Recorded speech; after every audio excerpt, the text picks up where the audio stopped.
I can't fathom why would someone be motivated to reject the idea of it being better if there is a chance to get roof above your head and food on the table with one job. Why would anyone be against that? Just because it is coming from a Democrat candidate doesn't mean it is ridiculous, stupid, wrong by default, or it deserves to be criticized and opposed.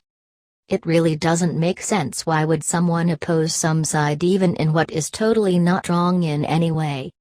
But here Ben Shapiro felt the urge to hit back at Kamala Harris for daring to advocate for making people not forced to work several jobs in order to just get by or maintain food on the table and a roof above their heads.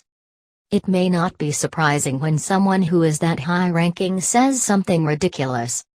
But it is surprising and shocking how sometimes people say extremely ridiculous things just to oppose the side they are not in favor of. Sometimes people make mistakes, but when they are trying so hard to make their opponents look bad, they end up looking way worse than their opponents, and they arrive at this not by mistake, but by something they did on purpose. Just don't take the first job. You probably shouldn't have taken the job that is not paying you enough, says Ben Shapiro. Well, please give them the job that pays them enough from the start and they wouldn't ask for a second job. How is that difficult to understand? They couldn't find a single job that covers their expenses enough, so they solved this problem by seeking a second job. If they had found the first job to be paying them enough to get by, then they wouldn't have sought a second job.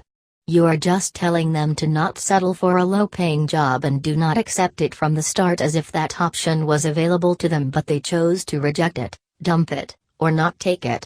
Are you that detached from reality? Are you lacking compassion to this degree? Are you that ignorant of what the world is really like out there? Have you ever tried getting a job? And how long would it take until they get promoted to earn the salary that really counts as income that they could count on to pay the bills? And how long would it take until you are qualified enough to get the high-paying job in the first place? How are you going to survive and earn a living in the meantime, until you are accepted at a job that pays you enough, if there's any? Your shallowness really amazes me.